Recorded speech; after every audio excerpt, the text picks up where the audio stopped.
ఇది బీజేపీ కుట్ర. ఈ కుట్రకు మనం ఆగం కావద్దు, బలి కావద్దు.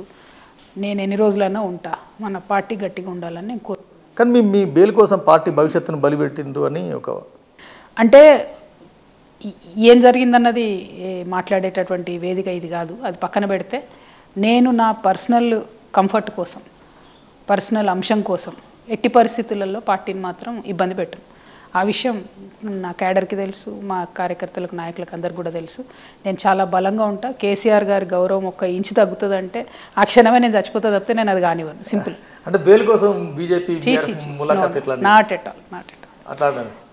ఆల్ ఒకసారి వెనక్కి వెళ్ళండి కవిత గారు 2019లో మీ తొలి ఓటమి ఎంపీగా, ఫస్ట్ టైం ఎంపీగా మీరు గెలిచినారు, బాగా పనిచేసినారు. 2019లో ఓడిపోయినారు, కేసీఆర్ బిడ్డగా ఓడిపోయినారు. మీరు సరే ఎంపీగా ఓడిపోయిందంటే కేసీఆర్ బిడ్డగా ఓడిపోయినారు. ఆ ఓటమి తర్వాత మీకు ఏమనిపించింది? అంటే ఇక్కడ నా ఓటమి, నా ఎలక్షన్ యాక్చువల్గా ఒక గ్రంథం రాయొచ్చండి. ఎలక్షన్ కమిషన్ కూడా ఒక స్పెషల్ కేసు కింద దాన్ని చూస్తుంది ఎప్పుడైనా కూడా. 189 నామినేషన్స్ వేసిర్రు నా మీద.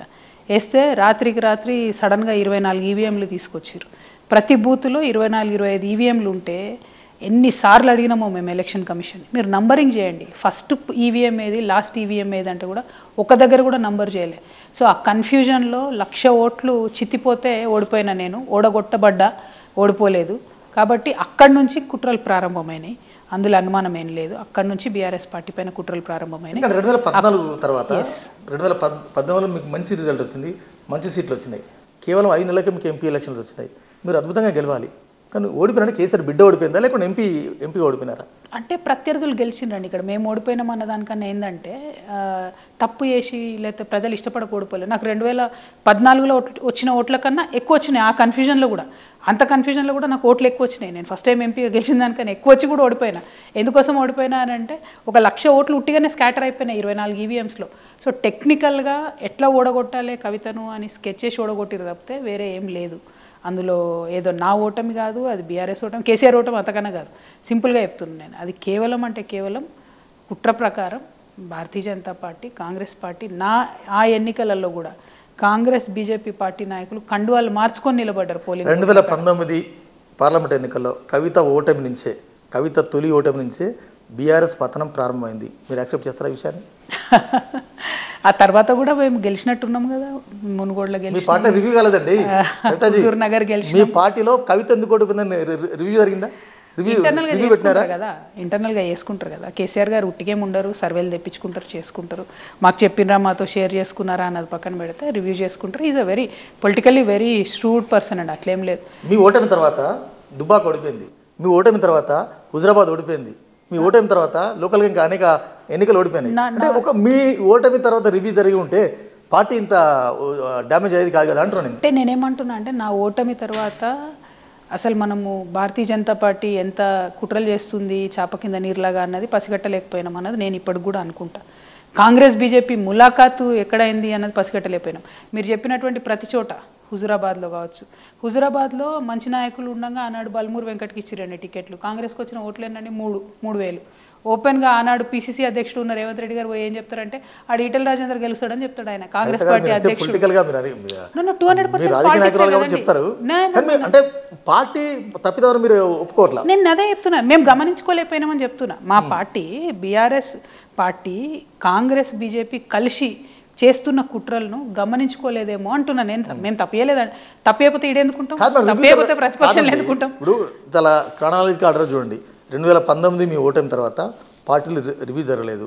దాని ఫలితంగా దుబ్బాక ఓడిపోయినారు, హుజరాబాద్ ఓడిపోయినారు, చివరకు 2023 ఎన్నికలు కూడా ఓడిపోయినారు. అధికారం మీకు పోయింది. అంటే నేనేమంటున్నా, పోయింది ఒక స్లైడ్ లాగా ఒకటి కానీ మధ్య మధ్యలో విజయాలు కూడా వచ్చినాయి. హుజూర్ నగర్ కూడా గెలిచినాం, మునుగోడు కూడా గెలిచినాం. అట్లా గెలవకుండా ఏం లేదు. అన్ని మున్సిపల్ ఎలక్షన్లు గెలిచినాం, అన్ని జెడ్పీ చైర్మన్లు గెలిచినాం. సెకండ్ టర్మ్లో అధికారంలోకి వచ్చినాక 96% మొత్తం లోకల్ బాడీ ఎలక్షన్స్ అంతా మేమే స్వీప్ చేసినాం. గెలవకుండా ఏం లేదు. కాకపోతే ఈ ఇద్దరి ములాఖాత్ అన్నటువంటిది గమనించుకొని మేము ఎక్కడికక్కడ క్యాడర్ స్ట్రెంథన్ చేసుకుంటూ వెళ్ళాల్సినటువంటి క్రమంలో ఎక్కడో చోట చిన్న చిన్న మిస్టేక్స్ జరిగి ఉంటాయి. అందుకనే ప్రతిఫలంగా ప్రతిపక్షంలో ఉన్నాం. తప్పు లేకపోతే ఎందుకు ఓడిపోతామని డెఫినెట్గా చేసినాం. అవేంటియో ఇప్పుడు సమీక్షించుకుంటున్నాం, ఆలోచించుకుంటున్నాం. ఎవరైతే ఏ సమూహాలను అయితే మేము రీచ్ కాలేకపోయినామో వాళ్ళని రీచ్ అయ్యే ప్రణాళికలు చేసుకుంటాం. తప్పులు చేస్తే సరిదిద్దుకోవాల్సిందే కదా. పార్టీ మిమ్మల్ని ఒంటరి చేసిందని వాస్తవాన్ని మీరు యాక్సెప్ట్ చేయట్లేదు. మీకు దూరం నుంచి అట్లా కనబడుతుందేమో, ఇంటర్నల్గా నాకు అట్లేమనిపిస్తుంది. కాదండి, కేసీఆర్ బిడ్డ అంటే సీఎం బిడ్డ ఓడిపోతే అది పార్టీకి పెద్ద మైనస్ కదా. నేనేమంటున్నా, దాన్ని రివ్యూ చేసుకొని మిగతా 2 పార్టీలు ఏం చేస్తున్నాయి అన్నది గమనించుకోలేకపోయినాం ఎక్కడో అని అనిపించింది. ఇప్పుడు గమనిస్తున్నాం, చూస్తున్నాం, తప్పిదాలన్నింటినీ కూడా ఆలోచన చేసుకుంటున్నాం. డెఫినెట్గా పెద్ద మెజారిటీతో మళ్ళీ అధికారంలోకి వస్తాం. అంటే 2018 వరకు మీరు ఓకే, కేసీఆర్ హీరో. 2019 తర్వాత పార్టీ పతనం స్లోగా అట్లా వెళ్ళుకుంటూ పోయింది. పార్టీ ఉందా పోయిందా పక్కన పెడితే KCR is always a hero, first thing. Second thing, party 2018 తర్వాత మీరు అన్నట్టు కొన్ని ఇష్యూస్ ఏవైతే ఉన్నాయో అడ్రస్ చేయాల్సిన టైంలో చేయలేదన్న విమర్శ మా మీద ఉన్నది. వాటిని అన్నింటినీ కూడా మేము సమీక్ష చేసుకుంటున్నాం. కేసీఆర్ గారు చాలా శ్రూడ్గా ఆలోచన చేస్తారు, ప్రతి ఒక్క అంశాన్ని అడ్రస్ చేస్తారు. మేము 2018 తర్వాత చేసినటువంటి అనేక కార్యక్రమాల్లో కూడా విజయం సాధించాం. అందులో పెద్ద విజయం పంటలు పెంచడం.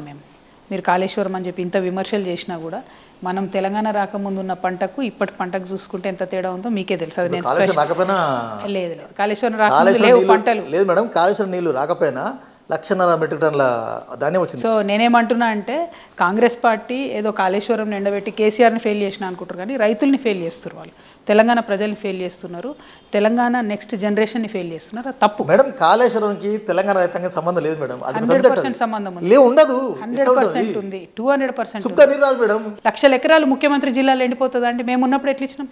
వాటర్ టేబుల్ ఒకటే సంవత్సరంలో ఎట్లా పడిపోతుందండి? మరి జనం గెలిపించలే కదండి. నేను ఏమంటున్నా, మేము ఎన్నన్నా చేసి ఉండొచ్చు, జనం ఓడించవచ్చు గాక. నేను ఆ ఓటమిలో మా ఓటమి చూడట్లే, నేను ప్రజలు ఇబ్బంది పడకూడదని ఆలోచిస్తున్నా. పొలిటికల్ పార్టీగా ఇవాళ ఉంటాం, రేపు పోతామండి అధికారంలోకి, బట్ గవర్నెన్స్ షుడ్ కంటిన్యూ. ఈ విషయంలో మాత్రం డెఫినెట్గా తమిళనాడు మనం ఇంత చేస్తున్నాం మేడం, ఇంత చేస్తున్నాం. కేసీఆర్ను ఓడించాలి, కేసీఆర్ ఫ్యామిలీని ఓడించాలనే కసి ఎందుకు వచ్చిందండి? అది కేవలం రేవంత్ రెడ్డి గారికి వచ్చింది, వేరే వాళ్ళకి రాలే.